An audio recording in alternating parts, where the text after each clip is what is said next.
Good evening, everyone, and welcome to this year's League of Women Voters of Chicago State of the City fundraising event. My name is Ann Jamison, and I am the board president of the Chicago League of Women Voters. I wanted to start by thanking you all for being here tonight. The League of Women Voters of Chicago is an entirely volunteer-run organization. So the support of people like you helps us keep the lights on and keep doing amazing work. Just as a refresher, the League of Women Voters is a nonpartisan political organization that operates both nationally and locally. This past year as League Chicago, we have registered people to vote, we've educated voters through our programming, and we've engaged with organizations and voters all around the city of Chicago. Our activities this year have been varied despite the continuation of the COVID-19 pandemic. We've been involved in everything from beach cleanups to helping get a mural put together in downtown Chicago that is so cool. That includes Ida B. Wells and other important Illinois women who were involved in the suffrage movement. We've advocated both with City Council and in Springfield for voter reform. A lot has gotten done. As I said before, none of this would be possible without the support of people like you. So thank you so much for being here. Thank you so much for already donating. And if you can, please consider helping us out with an additional donation. The link should be coming up in the chat, or it can be found on our website at lwvchicago.org. We are so excited to continue our work into 2022 and beyond. So I wanted to take a moment to highlight our top priorities. As always, one of our main focuses will be continuing voter registration services and education for those voters. We already have very robust efforts in place, including a large core of voter registrars who travel to events all around the city and who spearhead registration drives at area high schools and community colleges and other organizations. But we're always looking for more places where we can come and register people to vote. We also hope to continue our advocacy for voting reform, especially in Illinois prisons. We have a few very good educational programming series already in place, including our Chicago Infocus series, our briefing series, and the City Government Committee-led Zooming with the Aldermen programming series. One area of particular interest that we'll be focusing on is the education around municipal redistricting. As many of you hopefully know, 2021 was a year of redistricting after the results of the 2020 census were tabulated. However, in Chicago, this process has been very long, complicated, and it will actually culminate this year during the primary with a presentation of 2 different maps to the voters of Chicago. So our hope is that by the end of June, when the primary rolls around, we will have educated voters on their options and what each map means for the city of Chicago in the next 10 years.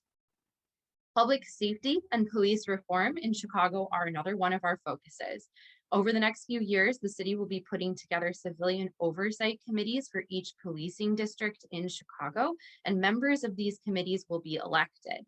So our hope is to be involved at the ground floor of educating voters in Chicago on what it means to be part of a civilian oversight committee like this, and what they should be looking for in candidates who are running for that position.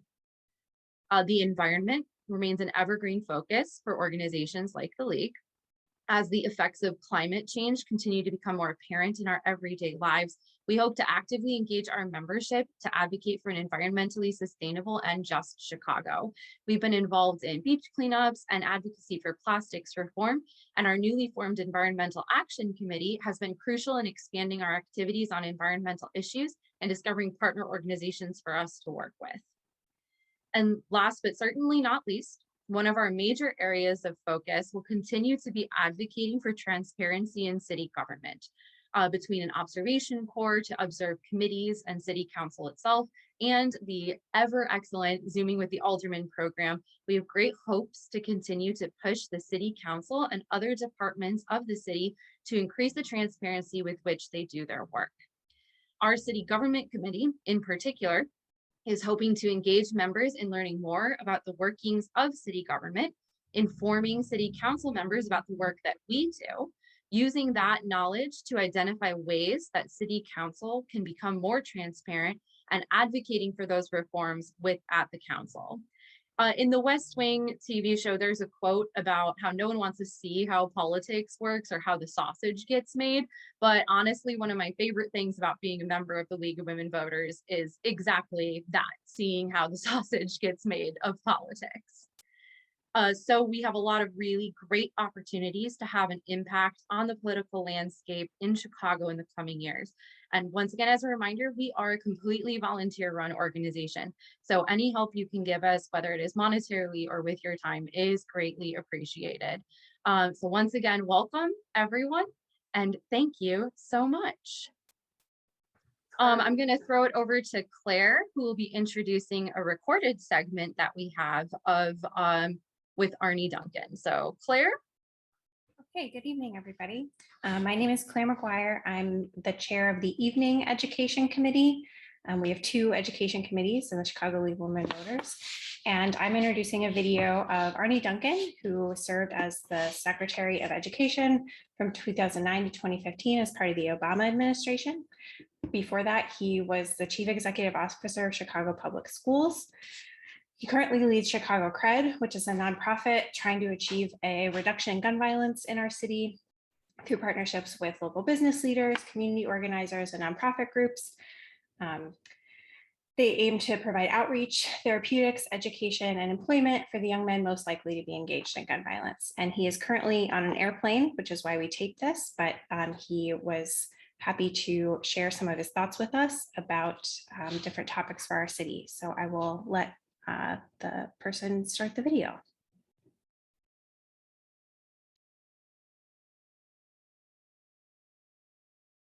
So thank you so much for joining us. Thanks for having me. Sorry I can't be there in person today. So we have a few questions for you. My first question is, what advice would you give Pedro Martinez for his next year at Chicago Public Schools? Well, I'm not sure if Pedro needs much advice. I think he's extraordinarily smart and committed. I was very, very hopeful he would get the job. I actually thought, quite honestly, he was the only person who could maybe handle that job. And I had the pleasure of working with him before we went to DC. And I saw his heart, I saw his commitment, I saw his work ethic, I saw his intellect. And I think he's doing a remarkable job. I thought I had a tough job. That job has gotten much, much harder. And so I don't envy him, but working through the pandemic, working through some issues with the teachers union, I think he's had a clarity, not just an educational, but a moral clarity. In terms of priorities, obviously keeping schools open, keeping kids safe. I worry tremendously about learning loss, kids that have fallen behind, and whatever we can do to help those kids catch up so they can not just graduate from high school, but go on to higher education. Supporting teachers who have had a really rough time, continue to support principals. We're all in this together, but I think he understands this stuff, not just intellectually, he understands this stuff in his heart. And so whatever little bit I can do to help him, I'm always happy to do that. But I can't overstate how much confidence I have in his leadership ability. Thank you. My next question, how can we as citizens of Chicago support anti-violence efforts by nonprofits in our city besides donating or volunteering our time? I really appreciate that question, Claire. And for better or worse, our entire city is now being impacted by violence. It is still disproportionately high, unacceptably high on the south and west sides. But whether it's Hyde Park where I live, whether it's downtown, whether it's Lincoln Park, uptown, doesn't matter. Unfortunately, violence is just like the pandemic. It's a virus that travels, and we have to all come together. So I say all the time that while the police have major issues and there's a lack of trust in too many places with the community, the police cannot solve this by themselves. They cannot arrest their way out of it. So the biggest thing I think that we all have to do, and that I continue to learn every day, is we have to be proximate. We have to be in the lives of those most at risk of shooting and being shot. And my epiphany coming home to Chicago, it shows how not smart I am, was that if we wanted to stop shooting, we had to work with the actual shooters. And that sounds like a no-brainer, but that's it's a little bit different. And so there's so much heartbreak in our work and trauma, quite frankly, but it's also the most hopeful, most inspiring work I've ever done. And I had the joy of seeing our young men and women and teens seeing them go through this extraordinary transformation that happens not overnight, but over time. So what can the general public do? We always need volunteers. We always need folks to come in and speak to folks about their lived experiences, their lives. It was desperately important that we have jobs at the back end of our programming. I can't ask people to put down the guns and change their lives and do all kinds of things if I don't have an opportunity for them once they leave our program in the legal economy. We have a huge education piece. We've had hundreds of guys get their high school diplomas. We actually last night had our first graduate from college, which was an extraordinarily fun and inspiring event, literally last night. So whether it's coming out to visit, whether it's participating in volunteer programs with us, whether it's becoming a mentor, whether it's becoming a tutor, whether it's thinking about your place of employment. We've had so many employers, over 40 employers in 17 industries step up and hire. And it's interesting to me. It's easier for folks to write us a check, and we're happy to take a check. But what's actually more valuable is to give us a job and to give our men a chance to work. And we understand that's moving outside maybe your traditional comfort zone a little bit, but we're asking our men to move way, way, way outside their comfort zone. And the least we can do is meet them halfway. Thank you. And congratulations to the college graduate. That's very exciting. It was a pretty remarkable night last night. My next question is, what are strategies that have worked in other cities to reduce gun violence, and what might we be able to implement here in Chicago? Well, this work is extraordinarily humbling, and it breaks my heart. Chicago's about 6 times more violent than New York. We're 3 to 4 times more violent than LA. We have more police officers than either place, or the same. So if more police made us safe, we'd be the safest city on the planet. So we really have to do this work with great humility. And there are so many lessons. I've recruited 2 of my top staff from LA because they actually did a great job of reducing violence there. At one point, Chicago, New York, and LA were about the same, and we've spiked, and they've been able to reduce it significantly. So I always say, I don't think we can arrest our way out of this. I don't think we can incarcerate our way out of this. I think mass incarceration has had a devastating impact, particularly in our Black and brown communities. And what we have to do is give our men and women a chance to make it in the legal economy. I always say they're going to eat, they're going to have a roof over their heads, they're going to take care of their kids just like all of us do. And it's really up to us whether they're going to do that in the illegal economy, which unfortunately almost inevitably leads to violence, or in the legal economy. We have to help them heal from trauma. And this is not PTSD, this is not post anything. This is present, and unfortunately it's often perpetual. This is from the time they were born. I got a million crazy stories about what our folks have been through. It wasn't like their lives were perfect until 17, and something that haywires often from birth.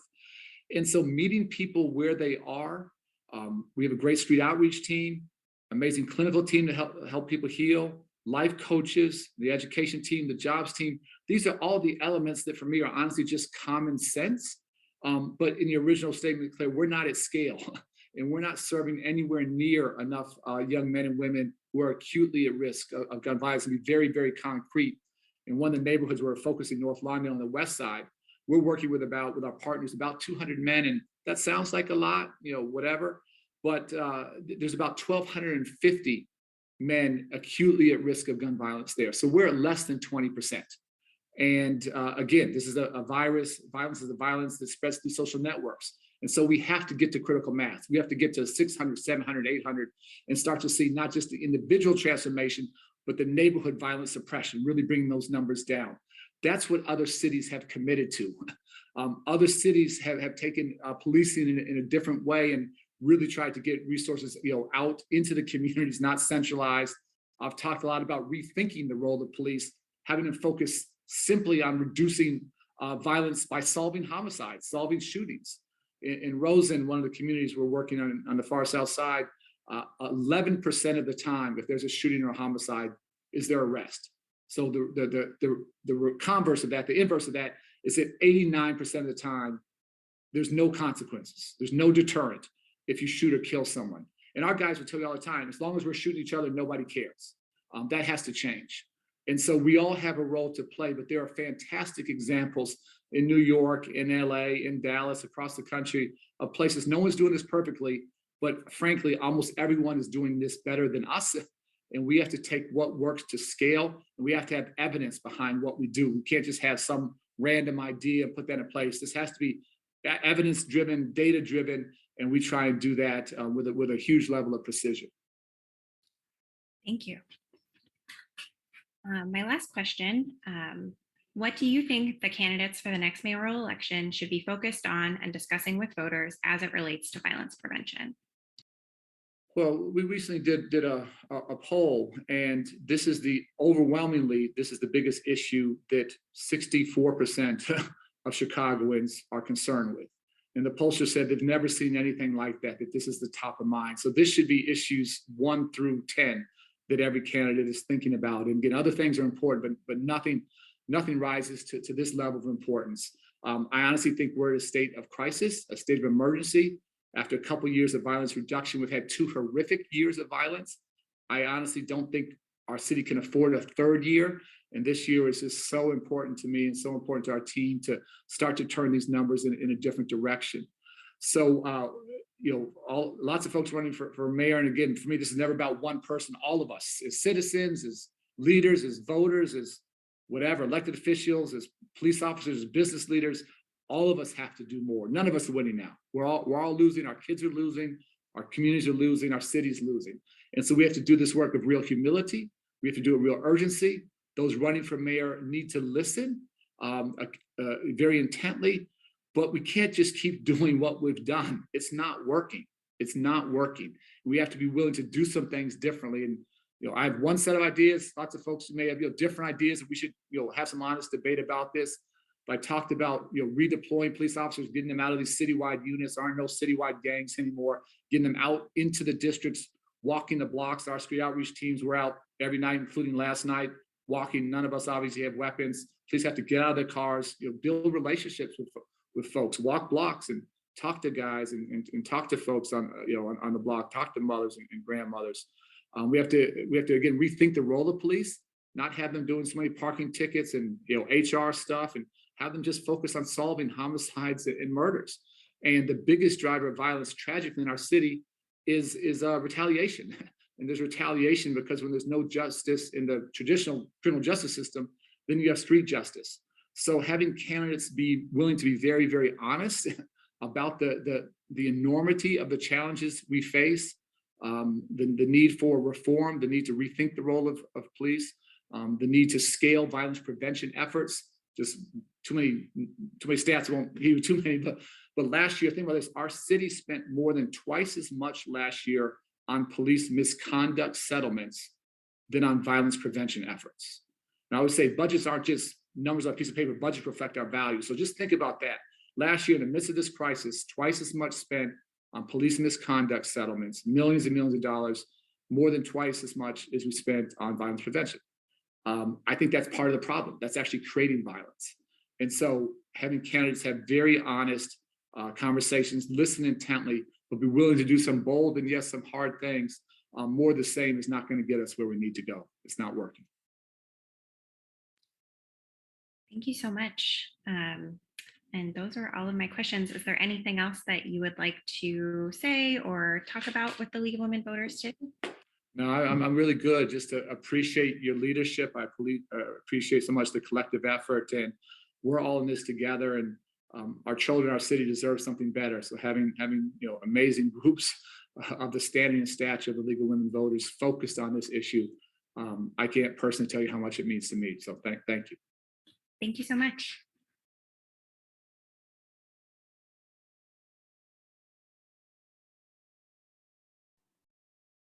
Okay, thank you so much to Arne Duncan and Secretary Duncan and to Claire. I'm gonna go ahead and give me a second while I make our next speaker a co-host so that they can unmute themselves. So it is now my great honor to introduce Melissa Conyears-Ervin, who is the treasurer for the city of Chicago. She has been the treasurer since 2019 and was actually the first woman elected to the office without previously being appointed. As the treasurer, she manages the city's $9 billion investment portfolio and is responsible for maintaining records and accounts of city finances. She also serves on 4 local pension boards with nearly $25 billion under her management. Prior to being treasurer, she was a state representative for the 10th district. And before that, she worked in the insurance industry as an executive for Allstate and CS Insurance Strategies, which gave her insight into the challenges a diverse and vibrant city like Chicago faces. As treasurer, she's formed the Advancing Equity in Banking Commission to help eliminate systematic racism in the banking industry. And she formed the Hope Inside program to help people increase their credit scores and get more financial literacy by offering money management resources for free. Melissa Conyears-Ervin lives in Garfield Park with her husband, Jason, and her daughter, Geneva, and is a proud member of the Sigma Gamma Rho sorority. So please join me in welcoming Melissa Conyears-Ervin as I make sure she can unmute herself. Hang on. All right. There I am. There you are. Good evening, good evening. Thank you so much, President Jamieson, for that wonderful introduction, and thank you for having me here with you on this evening. I am so happy to be speaking with such a great, intelligent, elite group, the League of Women Voters, and I understand that we have some, as they say, a few good men that have joined us as well. So welcome to everyone. Certainly to an organization that does so much to promote civic engagement in our democracy, which really is the thing that promotes and protects our democracy and helps it to thrive. It's really an honor to be here, especially with a group that has very diverse perspectives. And as Chicago City Treasurer, many know, as the president just indicated, my role, the primary role, is to protect taxpayers' investments, ensuring that we have funds to cover the day-to-day cash flow for our city, and growing our $9 billion portfolio to ensure a good return on our investment and a secure retirement for the city, for the city's workers who have dedicated really many years of their lives to public service.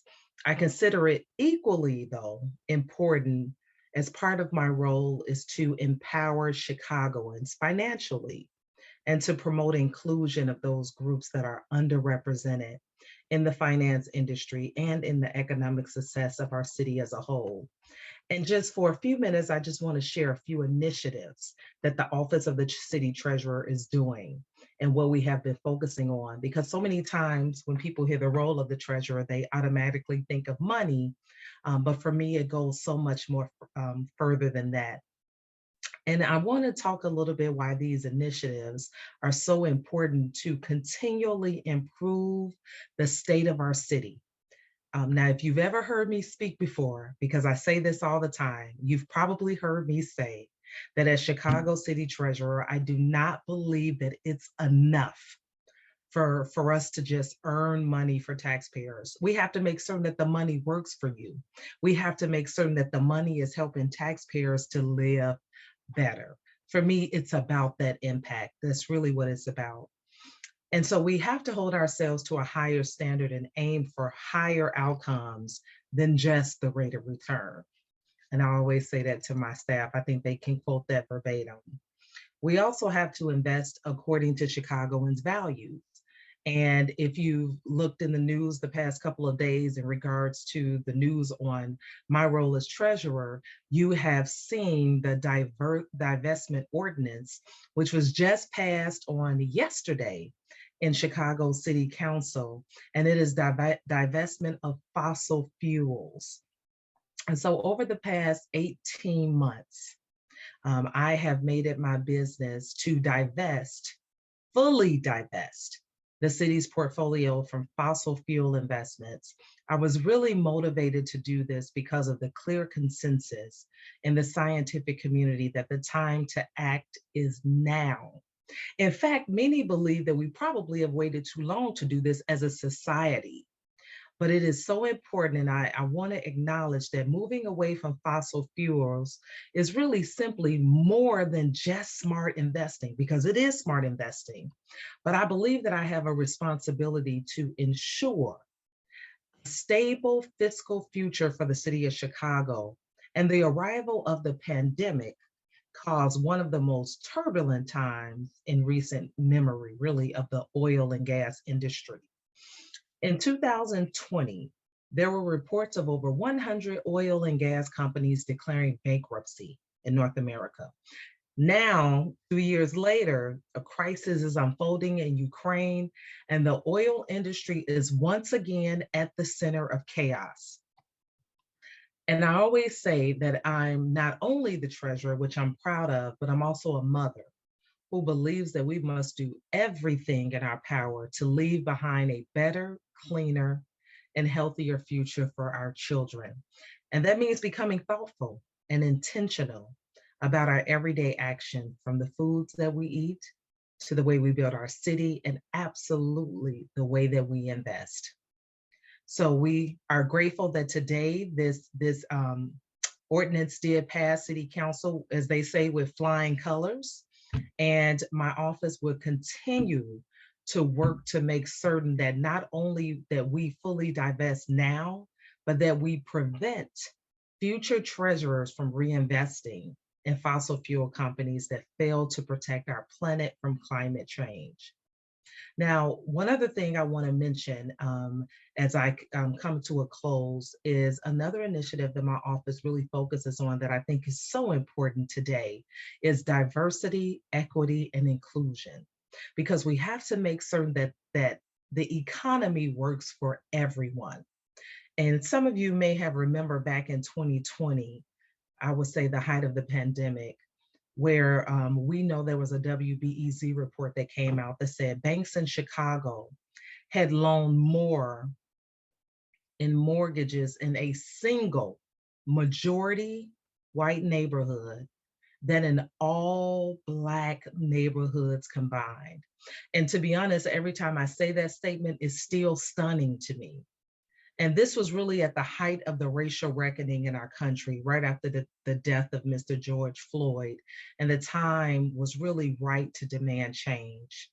So Illinois State Treasurer Michael Ferguson and I, we came together with an idea to launch the Advancing Equity and Banking Commission. Now, this commission is made up of 8 CEOs of major banking institutions, and we spent the last 2 years working to get to the root of systemic racism in the banking industry. And that's really just one example of how I focus as treasurer on diversity, equity, and inclusion. Because I think it's also important that if we're going to end systemic racism, that we have to introduce young people to the careers in the financial services industry. Otherwise, how do we change the future? And so we're having so many initiatives, from workshops to help people budget to career fairs that focus specifically on financial services to introduce young people, especially those in the Black and Brown communities, to the careers of financial services, which I would tell you can be a very lucrative career. And so if you have not heard about these initiatives through the Chicago Treasurer's Office, I would encourage you to visit our website at chicagocitytreasurer.com. We have workshops just about every week, our financial empowerment workshops that we provide to residents for free workshops through our office, because at the end of the day, in order for us to move forward as a city, in order for us to move forward as a nation, we must do it together. So thank you, everyone. Thank you for this evening, and really thank you for this group. I really appreciate it, and I'll be around for anything else. Thank you so much, Treasurer Conyears-Ervin, for those interesting words. I'm going to throw it over to Vanessa now, who is going to introduce David Brown, the Chicago Police Superintendent. So go ahead, Vanessa. Good evening, everyone. It is an honor and privilege to introduce David O. Brown, the 63rd Superintendent of the Chicago Police Department, who joined the force in the spring of 2020. As Superintendent, he is responsible for such critical functions as planning and implementing the community policing strategy, facilitating and coordinating law enforcement services, planning police coverage at public gatherings, addressing legal and legislative matters, administering labor agreements, and providing a liaison to the news media. Before arriving in Chicago, Superintendent Brown had already established an impressive record of accomplishments as the longest serving chief of police in the history of Dallas, Texas. Under his stewardship, Dallas became a national leader in policing reform, including the first city to institute department-wide de-escalation training for officers. As chief, Brown also implemented implicit bias training, introduced the use of body cameras, expanded mental wellness supports for officers, increased diversity within the department, and published never before released data on use of force and officer-involved shootings. In addition to his many accomplishments, Superintendent Brown is also author of Call to Rise, A Life in Faithful Service to the Community That Made Me. In this memoir, Brown shares his personal story and his faith in America's potential to unite communities through a dedication to transparency and trust. Without further ado, please welcome Superintendent David O. Brown. Thank you so much, everyone. Hello, good afternoon, good evening. I'm gonna get right to it. I think I have 5 to 10 minutes, I'm told, so I'm not gonna try to waste any of my minutes. Then we'll get to questions, I think, afterwards. So let me start with characterizing policing these last 24 months. It's been the most extraordinary time to be the police in this country and in Chicago. A couple of things have defined that difficulty in being the police. One, policing in a global pandemic where COVID-19 became the #1 killer of police officers in this country. Chicago Police Department lost 4 officers the month I started as superintendent in April of 2020 to COVID-19. In addition, obviously, the release of the murder of George Floyd spurred a social justice movement, civil unrest, and unfortunately, criminal mob activity that spurred looting, not only everywhere in our retail corridors in Chicago, but across the country, Fifth Avenue, all the retail corridors of Los Angeles, Houston, Dallas, everywhere in this country. The summer of 2020 was really predominantly peaceful protests, but layered with mob action, which made it much more difficult to deal with. The police had really never seen that type of extraordinary protests layered with extraordinary criminality. And lastly, but not least, the challenges and the difficulty of being the police, really this part of it really hadn't penetrated the news cycle. And unfortunately, it's a sad state that it hadn't. It's been the most violent time toward police. So with what we know is the increases in gun violence across this country, here in all of the major cities, saw 30 to 50% increases in gun violence. There's been a 500% increase in Chicago police officers shot at and shot.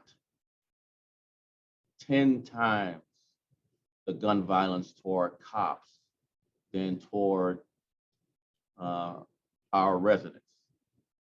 And lastly, the defund the police, abolish the police, all police are racist movement has had an effect on policing.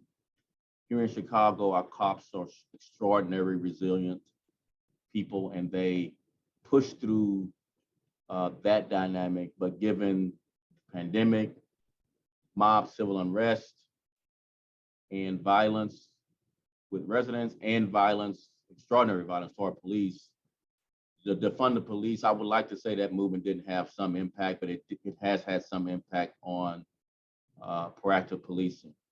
But I would say this about Chicago cops: we seized many more guns than we ever have on record. So 2020 and 2021 are the largest amounts of gun seizures in Chicago police history. And every gun seizure is a potential deadly force encounter, highlighted by Officer Ella French, who was seizing a gun off a straw purchase, illegal possessor of a gun, and was shot and killed. Her partner was shot and seriously injured, still recovering. But for a third officer who was on the scene and stopped this offender and arrested him, we would have 3 officers shot, killed, but for the heroism on the scene by the third officer. So all that said, here are some of the things that I think it's important for me to share with you, because we often hear, what's the plan? What's the plan? What's the plan? I don't have a sense that there's a plan. So number one, it's a really multifaceted plan. It's a strategic plan that we built during the summer of 2020 as the policing landscape changed. It's a 5-point plan plus one. And the 5 points of this plan is, number one, reforming policing here in Chicago beyond just what the consent decree requires.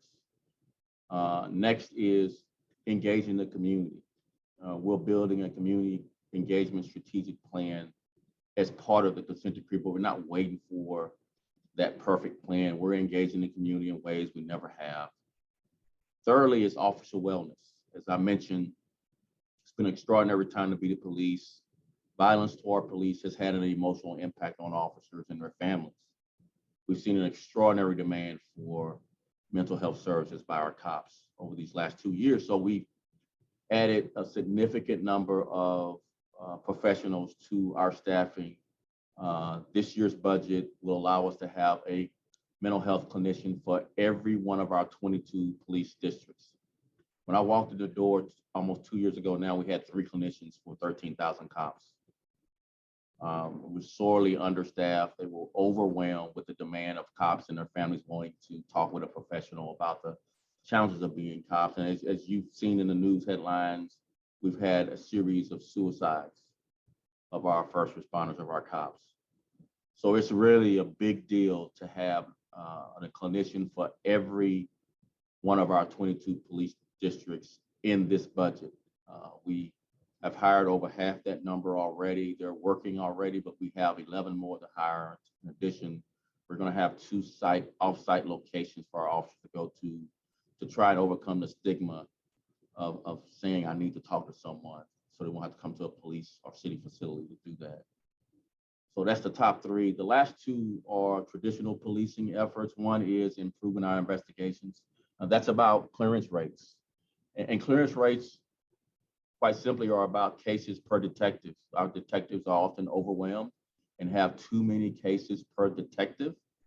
So we have been promoting pretty aggressively more and more detectives to reduce our caseloads to what is the national average. Our average monthly caseloads for our homicide detectives need to be no more than 3.5. They've been as high as 5.5, 6, so double what they should be. We're seeing in the last quarter of 21 and this first quarter of 2022 extraordinary results from adding what has been 200 more detectives to our violent crime units. Our clearance rates have soared to above the national average. As of today, we're at 67% clearance rates. And I know many of you know we've been as low as 20% just a few years back in our clearance rate. So we're national average between 60 and 65% clearance rates for homicide. We're at 67%. Our goal is 70% and beyond. So we've got work to do, obviously, but quite a bit of improvement as we lower our caseload per detective. We have an organized retail theft task force. As you've seen, many smash and grabs. These are organized crews that sell these items on the black market. We partner with all of our suburbs and other law enforcement partners at the state and federal level to charge these people. We've had some really good takedowns of some prolific crews here recently that's committed 10, 20, 30 smash and grabs, and then sold the items on the black market. Purses, makeup, and other clothing items, coats have been the predominant items being stolen. So our organized retail theft is a whole subject matter by itself that I could spend an hour talking about. But in addition to that, our carjacking task force is doing great work. But we're challenged with the offenders that we've arrested more predominantly are increasingly younger and younger and younger. Over half, near 60% of our carjacking offenders are juveniles, very, very young people, 11, 12, 13 years old. So we have some work to do in collaboration with our juvenile courts to try to get these young people making better decisions. They're not going to be incarcerated like the adults are. They're not going to be held to trial. They're not going to be held with high bonds. They're going to be released to their parents. So we've got to come up with interventions for our young people who are doing very, very dangerous behavior. They're carjacking people with guns. So they're quite a challenge given, obviously, we want some redemption for our young people. We all believe 11, 12 years old is just too young to be incarcerated, but at the same time, we won't be deterred. We believe there's consequences for your behavior. So we are going to go aggressively after these young people that's doing this work just for all of our safety.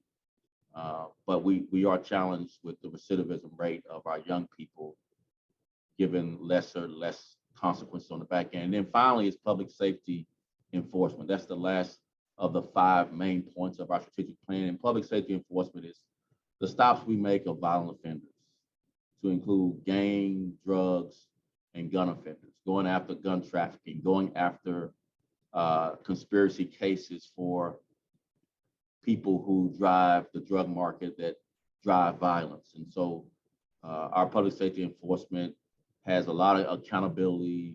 It has a lot of supervisory oversight.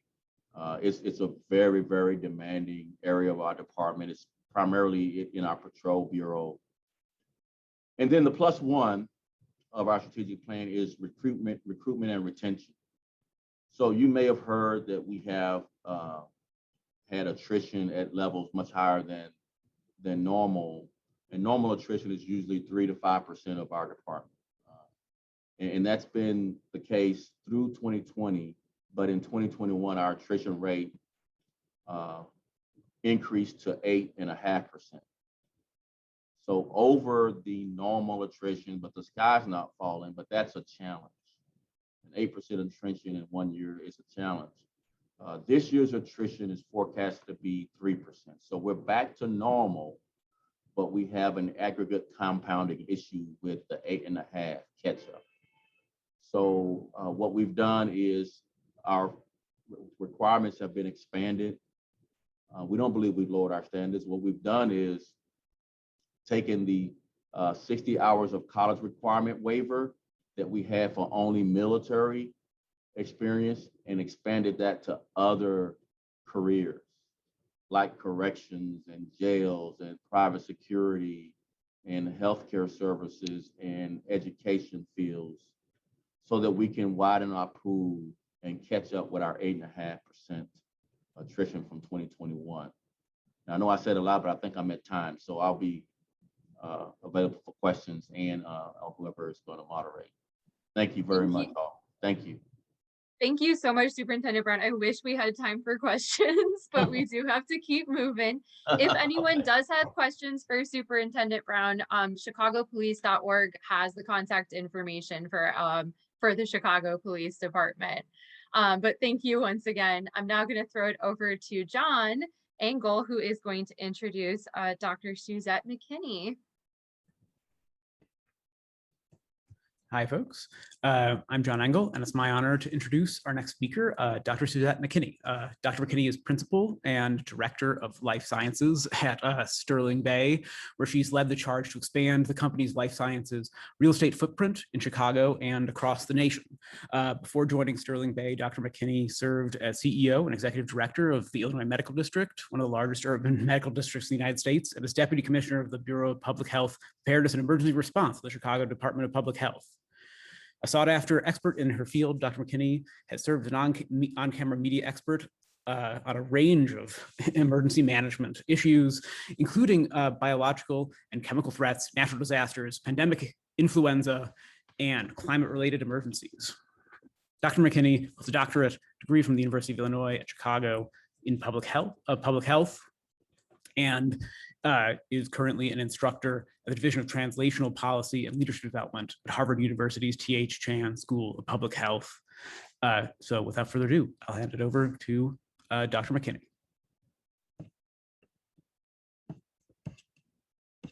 I believe Dr. McKinney is a video, so That is, you are correct, yeah. Good evening.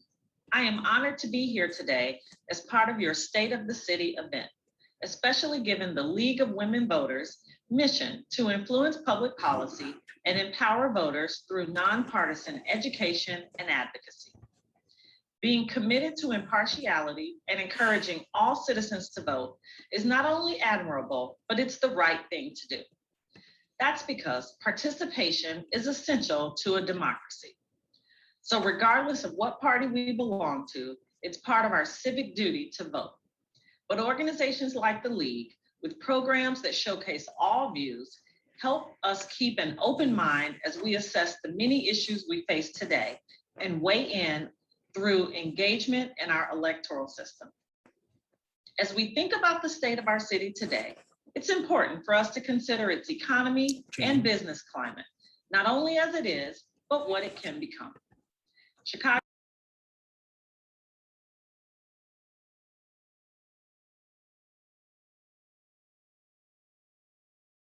true innovation economy, especially in the life sciences. Life sciences are critical to our regional economy. Leaders must realize that life sciences communities, clusters, and districts are steeped in innovation, given the products, services, and research that they focus on. Outputs that can elevate entire communities, stimulate our economy, address healthcare disparities, and other economic issues. Given these high-stakes outcomes, life sciences have the power to transform communities. Now it's time to make them work in our favor and change what economic success looks like in Chicago for all residents. For that reason, I'm here as a public health professional and life sciences real estate developer to give you my insights on one of the most pressing issues facing the Chicago metropolitan area today: our health and wealth inequities, stagnating economy, and population loss, and how life sciences can help us address these issues and turn around the fortunes of our city.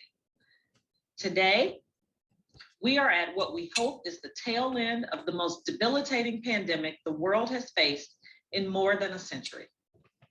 If anything, the most important lesson COVID-19 has taught us is that all humanity is part of an ecosystem. And as a public health expert, I must point out, not only will COVID be endemic, which we have all come to accept at this point, but it's also highly likely that we will face more threats like this in the future. Since infectious diseases have been emerging more quickly than ever before, and they spread with lightning speed because we live in densely populated areas and travel so frequently. Ironically, the World Health Organization sounded the alarm on pandemics in 2007 when they believed one was imminent.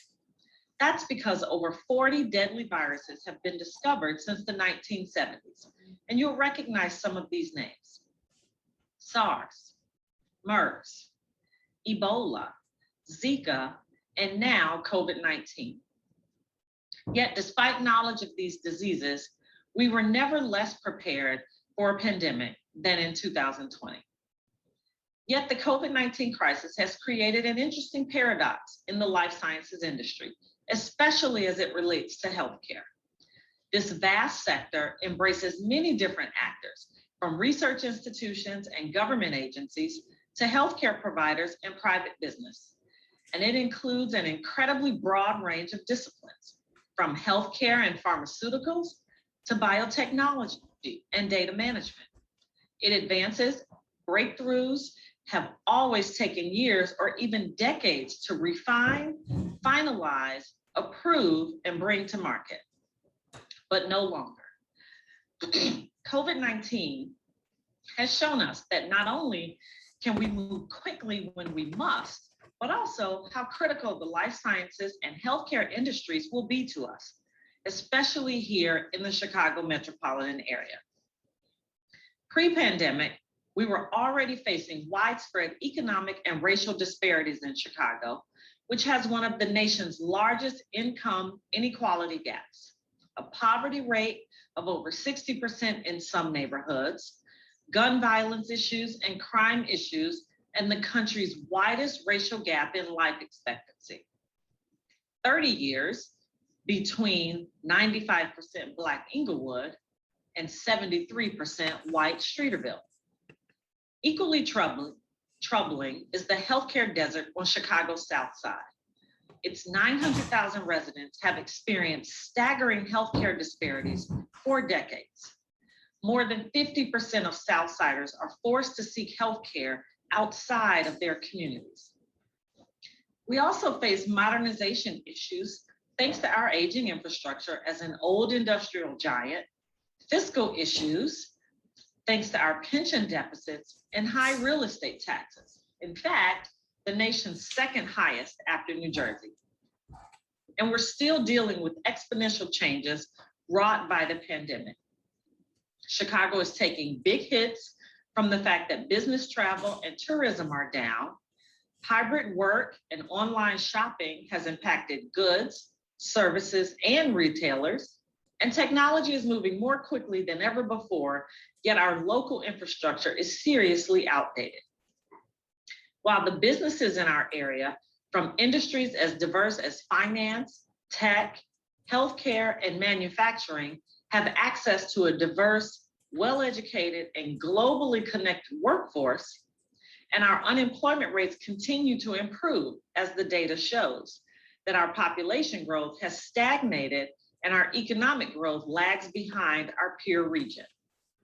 A new Moody Analytics report shows that we must solve the problems that are eroding our edge in the competition for talent, jobs, and capital. But there is a big bright spot that we can tap in Chicago, and that is the life sciences industry. While the pursuit of COVID-19 related treatments and vaccines helped to make life sciences a big bright spot in general, there's more to the story. The aging US population that needs life-sustaining and life-extending care, wellness-conscious millennials, and the eternally growing prescription drug market are further reasons the life sciences sector will continue to boom. All that works in our favor in the Chicago metropolitan region because we have lots of seniors and lots of millennials. Data from the Chicago Metropolitan Agency for Planning shows our aging population, those 70 and over, will double by 2050. And those 85 and over is set to almost triple to about 450,000 octogenarians living in our region despite our cold weather. And even though Chicago isn't a hotspot for millennials and doesn't even come close since Chicago ranked 76 on homebuyer.com's 2021 Best Cities for Millennials list, the US zip code with the highest percentage of millennial residents is 60661. That happens to be the West Loop, a very popular and very populous neighborhood.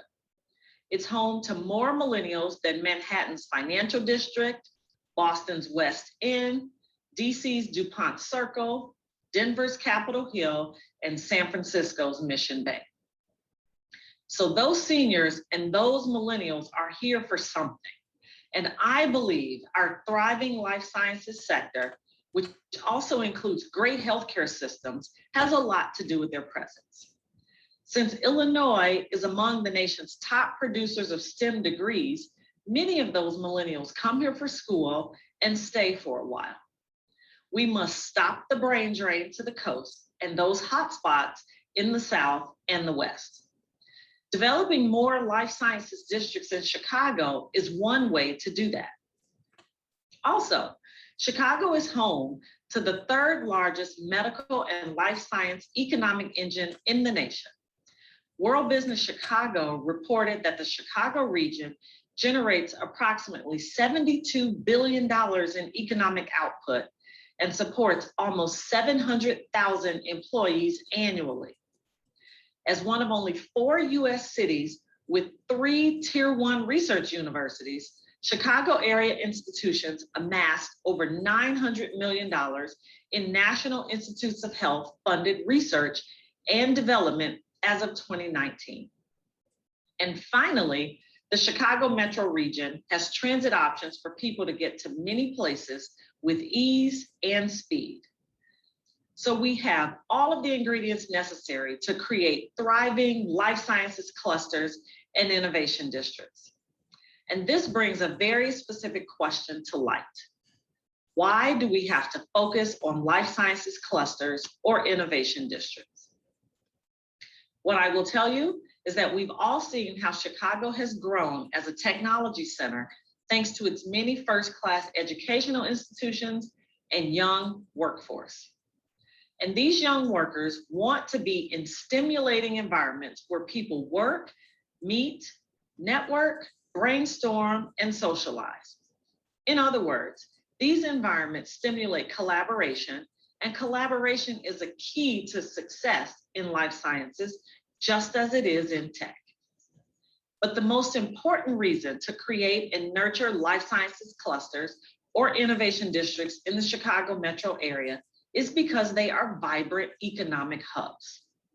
My colleague, Bruce Katz, a Brookings scholar who is also the director of the Metro Finance Lab at Drexel University, has done extensive research on this topic and found that life sciences clusters have the unique potential to spur productive, inclusive, and sustainable economic development.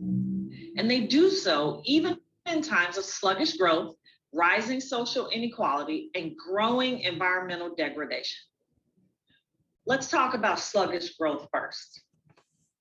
Life sciences clusters give companies, entrepreneurs, universities, researchers, and investors a strong foundation to co-invent and co-produce new discoveries for the market, or more simply put, to collaborate and grow.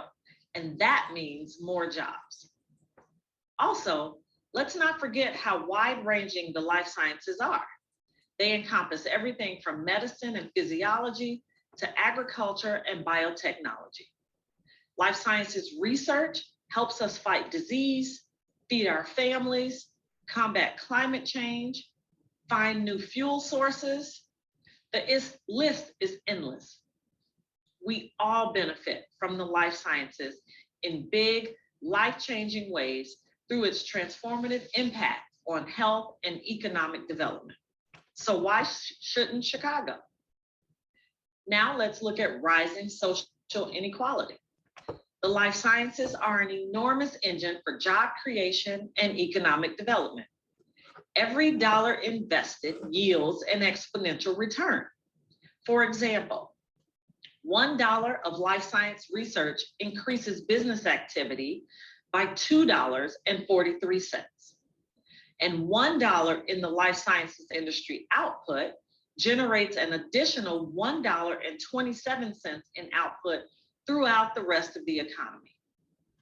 And for every life science job, an additional 3.57 jobs are created to support it in the larger economy. My favorite statistic is the fact that life sciences creates regular jobs for the regular workforce. 40% of life sciences jobs employ workers with high school diplomas or GED level qualifications. This data is from pre-pandemic research, but it shows that the life sciences industry is like a gift that keeps on giving. It offers the prospect of expanding employment and educational opportunities for disadvantaged populations, especially when these clusters are located close to low and moderate income neighborhoods. And finally, let's talk about growing environmental degradation.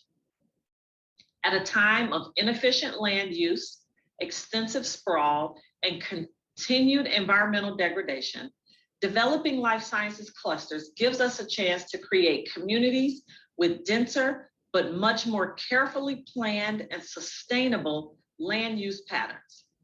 These areas can be mixed use and include residential, retail, restaurants, and more to complement the life sciences offices and labs.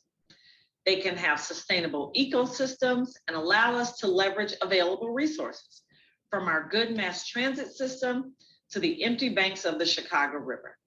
And given the very nature of the life sciences and the kinds of jobs they require, they will be diverse and inclusive. We can repopulate urban cores or areas that have fallen on hard times. And in Chicago, we have several areas that fit that bill. Yet, despite the immense opportunities life sciences offer, Chicago has lagged far behind other states and cities in aligning private and public interests to create the transformation needed in our great city. Our institutions are highly competitive, but don't collaborate with the same level of trust and intensity as they do in the nation's most well-oiled life sciences clusters, which are Boston, San Francisco, San Diego, Raleigh-Durham, and New York. These are the nation's top 5 life sciences clusters. We just missed the top 10 at number 11. Our life sciences clusters must foster and nurture collaboration. At Sterling Bay, we're working to change that equation and stimulate economic development with life sciences buildings that become anchors for clusters and promote collaboration. These are amenity-rich, flexible environments with labs, creative offices, communal spaces, outdoor areas, and more. Our first building at Chicago's Lincoln Yards, Ally, will anchor an entire life sciences innovation district. But more significantly, Ally will offer its tenants easy access to other life sciences clusters in the city via the Metra and water taxis along the Chicago River. The lesson here is that life sciences are critical to our regional economy. Leaders must realize that life science clusters and innovation districts can elevate entire communities, stimulate our economy, address healthcare disparities, and other economic issues. As I said at the very beginning of my talk, life sciences have the power to transform communities. It's time to make them work in our favor and change what economic success looks like in Chicago for all residents, not just the super achievers or the wealthy, but all of us who live here, from every walk of life, every race, and every demographic group. Thank you. Thank you so much to Dr. McKinney for that. I'm going to throw it over to Jackie Grimshaw to introduce Joseph Ferguson, one of the Chicago Inspector Generals. So Jackie, you should be able to unmute yourself and go ahead. Hello, everyone. Thank you very much. And I want you to know that I am out celebrating my grandson's birthday. So I am at the restaurant and I hope it's not too noisy for you.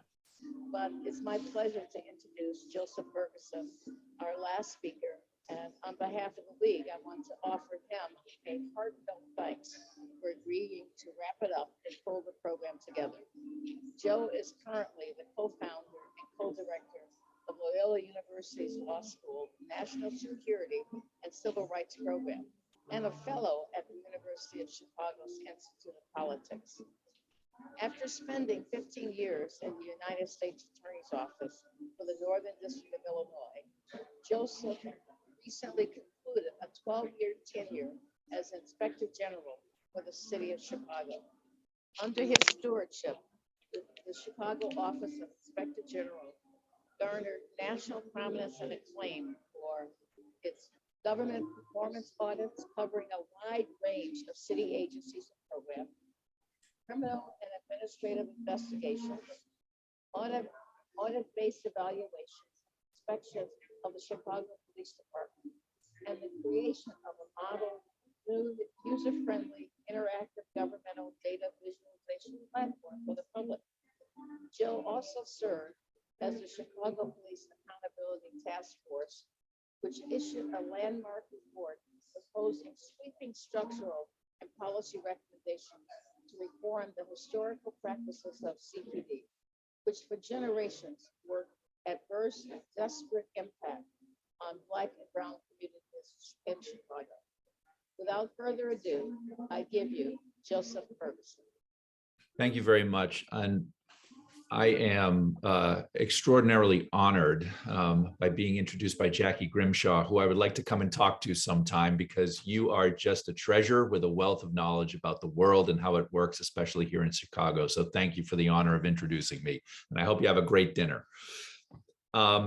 We're a little short on time, and I am an enormous fan of Ami Gandhi, who is your honoree this evening. So I want to make sure that there is time for that. And I am going to be coming back to talk to you singly in the Chicago Infocus series in the near future. So what I want to do here is really, rather than give prepared remarks, draw upon a number of the themes and things that have been struck by our other distinguished speakers.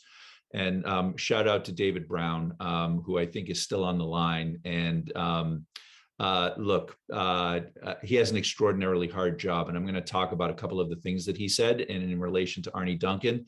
But we should all have enormous gratitude for quite literally the trenches that he stands in for all of us.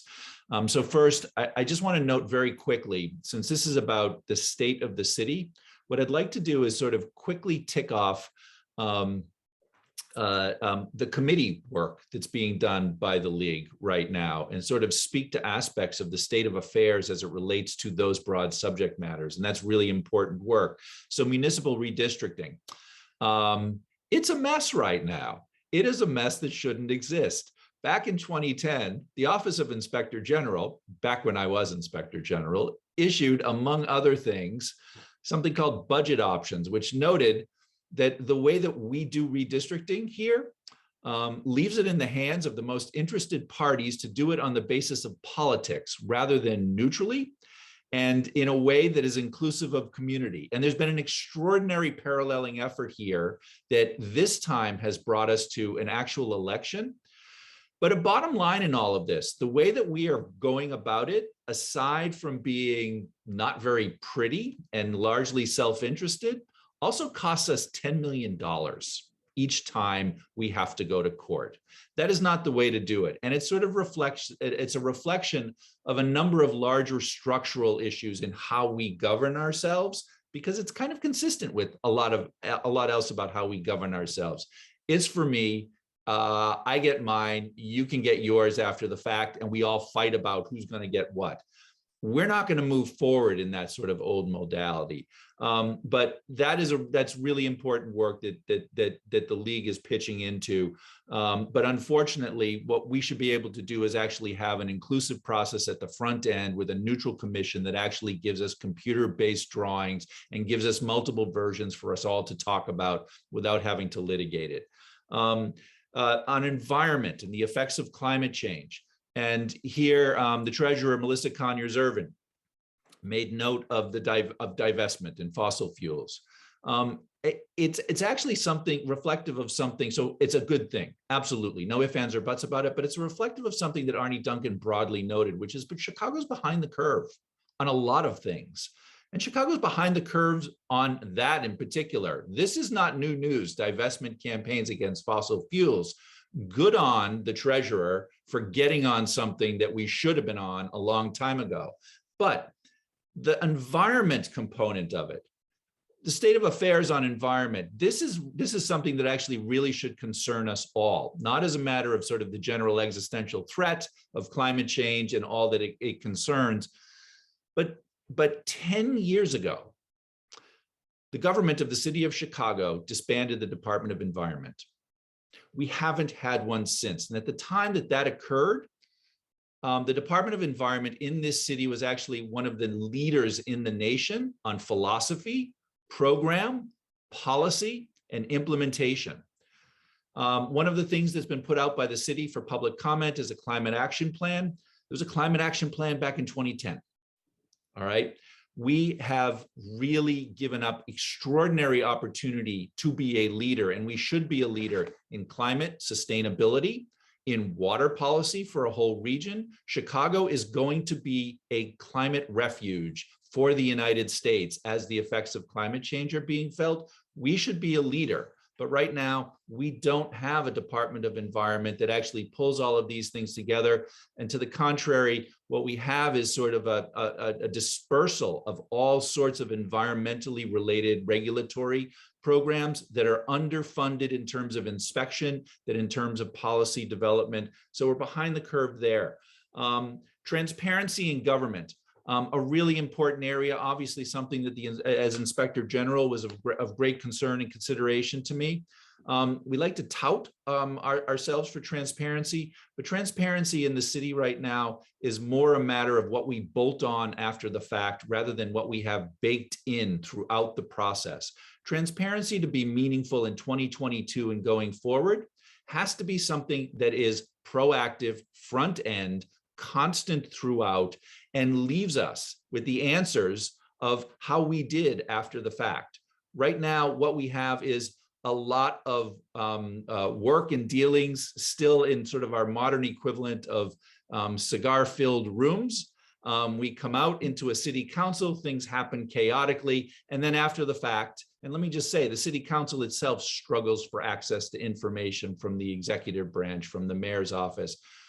Transparency is something that we all speak to, but we really need to have a hard conversation in the coming campaign about what we mean when we talk about transparency. There have been a number of things that sort of allude to the fact that we have our challenges. Arne Duncan put a fine point on it, and particularly with respect to violent crime. He said, we have a state of crisis. It's an emergency. And actually, and I'm going to be very mindful of time again for Ami. Cities, municipalities operate on the edge. They always operate on the edge. They have to operate on the edge for this reason, that cities are left with the problems that corporations and free markets haven't figured out a way to monetize. And in large cities, they also combine with the generational long arc of history in the United States of racism and the disparate impact on affected populations happen to be the populations with the least voice. And every generation, some great American city tips into some form of decline. And it's a free fall when you look at cases like Detroit. It's a sort of lingering, long purgatory if you look at a place like Philadelphia. Chicago is maybe on the precipice of being this generation's city that ends up on the wrong side of the tipping point. So there's a few things that I just want to say to folks, because we are very much at the beginning of a campaign season. And so some things that I encourage you, and again, I'll come back and talk to you singly, but to think about as we start to hear from candidates and we start to hear campaign platforms and debates. First, please look forward, not backwards. Campaigns are too often overweighted to a critique of the incumbent or the last person. That, of course, is really important. But at this particular moment, this city should be thinking about a reset that is forward-looking. What do we want? And to be perfectly fair to the Lightfoot administration, they've been dealt a hand which is extraordinarily challenging to deal with. But what it means is the main structural problems that we had in 2019, we have right now, and we will have to deal with and talk about in the 2022-23 campaign cycle. So look forward, don't overweight a critique of the incumbent. Let the candidates do that. Next, think about taking off points in your assessment of any candidate that claims to have all the answers. They don't, and they should admit it. Next, give points to a candidate that's actually willing to speak outside the box. It's been noted that part of the reason that we're here is that the ways we've gone about things time and time again, they no longer work, and that we have to think of new things. It takes a little bit of courage to actually think outside the box and risk, in some respect, criticism for those that say, never done it before, you're talking, you're talking nonsense. Take points off for any candidate who does not have a full detailed program for elevating transparency. Again, baked in, not bolted on, front end, real time, throughout. Next, don't let crime reduction and police reform be treated as a binary, as an either or. We need to have our candidates engage both of those as both ands. The superintendent in real time, sort of speaking somewhat off the cuff, sort of noted defund, abolitionist, all cops are racist movement. We have to elevate ourselves above that, because the fact of the matter is reform is only what we can do in this moment. We all should be doing that.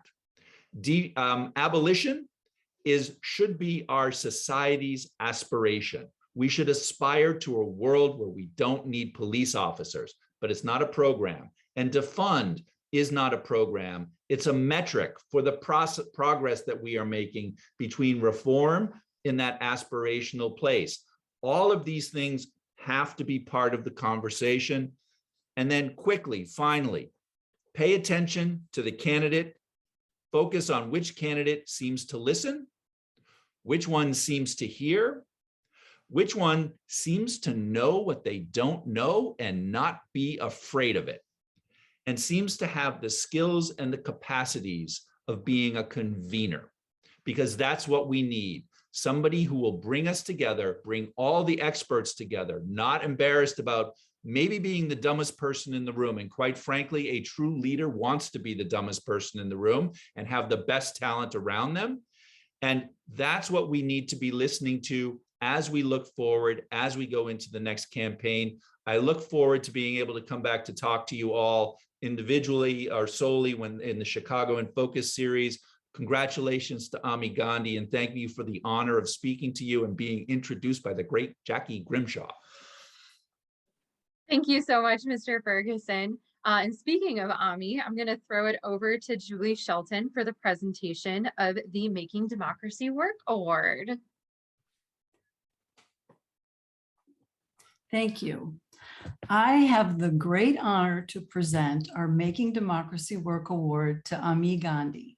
Ami is a lawyer with the Chicago Lawyers Committee for Civil Rights, but more than that, Ami is a voting rights warrior.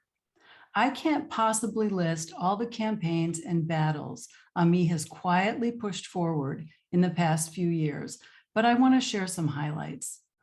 Ami took Illinois lawmakers to court for racial gerrymandering in East St. Louis.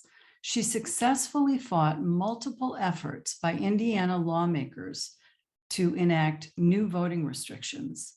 Ami held Illinois Secretary of State accountable to actually implement the promise of automatic voter registration. She helped to write and pass the Illinois Civics in Prison law. Ami has mobilized hundreds of volunteer lawyers to answer calls to the 866 Our Vote hotline across 2 states in at least 10 different elections.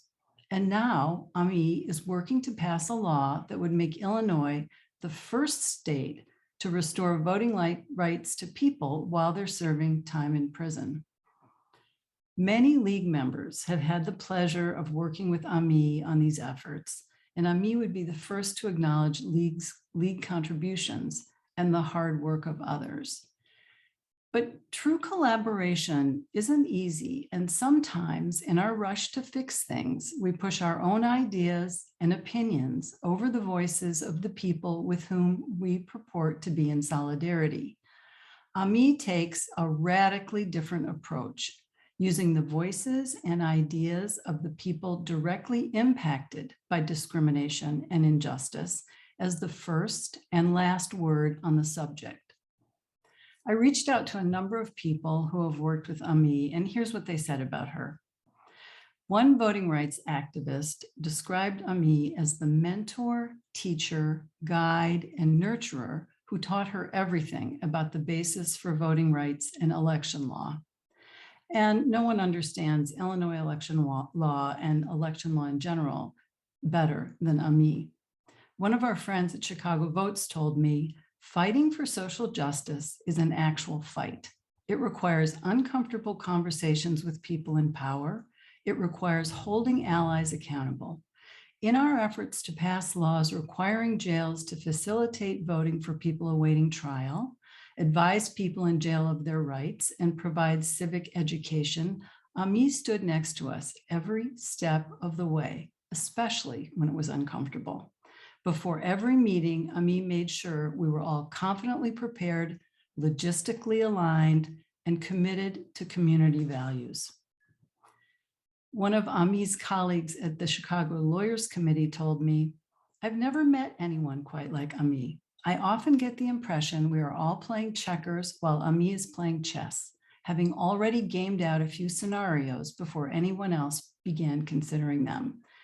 Don't be fooled by her act. This quiet, calm, soft-spoken woman is a fierce and singular force of nature who is driving a safer, fairer, and better vision for our shared future.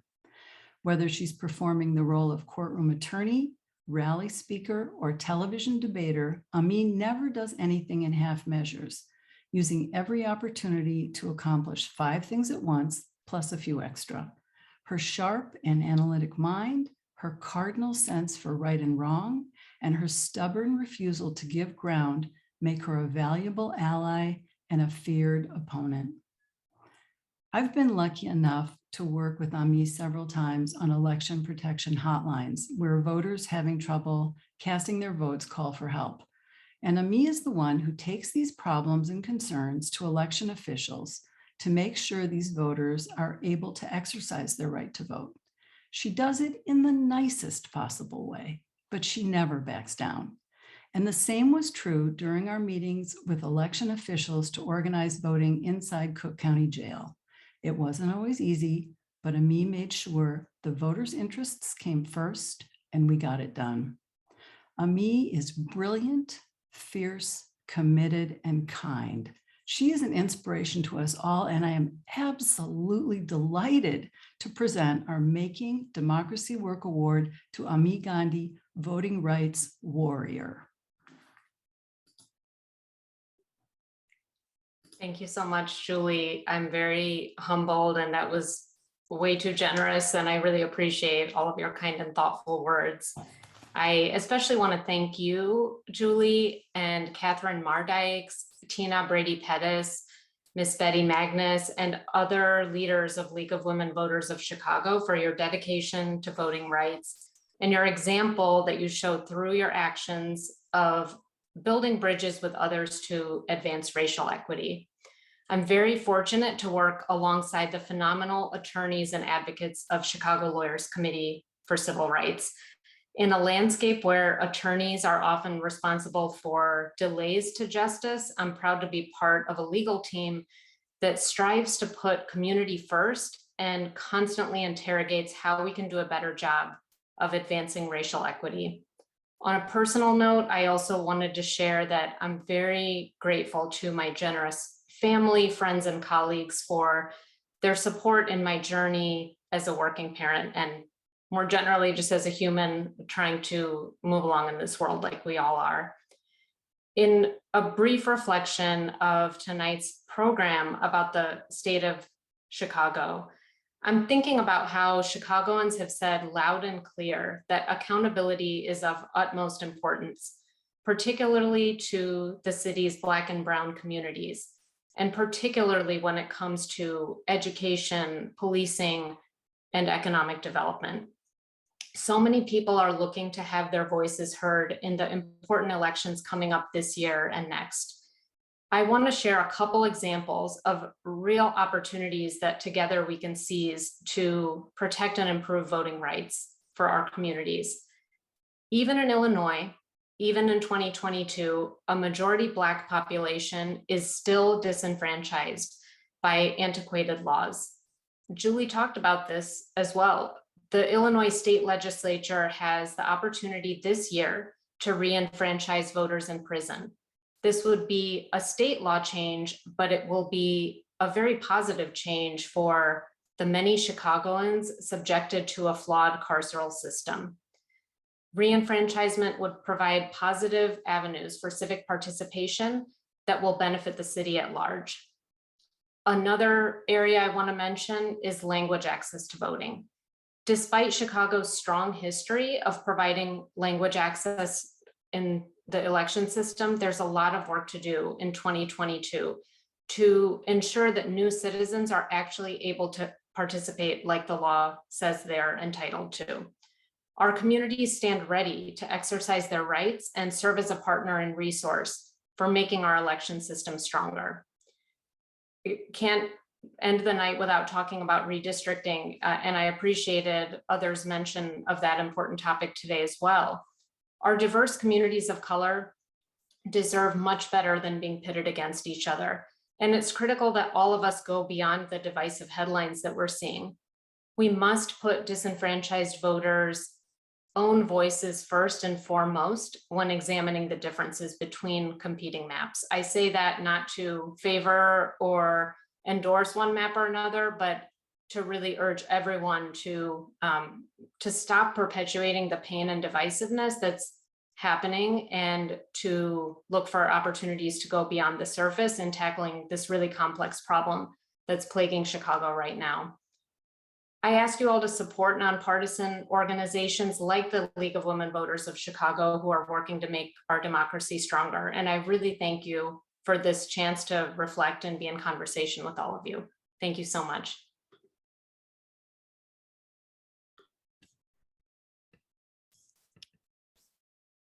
Hi, thank you so much, Ami. That was really inspiring. Good evening, everyone. My name is Jane Ruby, and I'm the Vice President of Operations for the League of Women Voters of Chicago. Thank you all for joining us this evening and for sticking with us to the end. While I may be a bit biased, I think that this has been a phenomenal event. I'd like to thank all of our speakers for joining us and for making the time to share their thoughts and insights. I hope everyone was able to take away something valuable. I know I sure did. As we wrap up this year's State of the City, it falls on me to make the final fundraising appeal on behalf of the League. For more than a century, the League of Women Voters has been fighting for the rights of voters, and we are still doing the hard work of broadening the right to vote to more and more citizens and continue to provide voter education and encouragement. We also conduct pivotal research in order to provide both citizens and policymakers with informed, nuanced points of view on important issues facing our city, state, and nation. But the League cannot function without the support of our volunteers and donors. Please help us continue to expand the frontier of American democracy. You can donate by going to our website, lwvchicago.org, or there's also a link to it in the Zoom chat. We also have some really exciting events in the works for the rest of the year, and you can check out our website, lwvchicago.org, for more information. Our next event in our Chicago in Focus series is actually next Wednesday, so I hope you join us for that. The topic is police reform in Chicago, and that will be in partnership with the Union League Club of Chicago, and it features Adam Gross, the newly appointed Executive Director of the Community Commission for Public Safety and Accountability. I'd like to close out this evening with this. American democracy will always be a work in progress. There will always be unfinished business because a voter's work is never done. And as long as there is work to be done, the League of Women Voters will be first in line to volunteer. Thank you again for joining us. Be safe, stay healthy, and have a lovely night.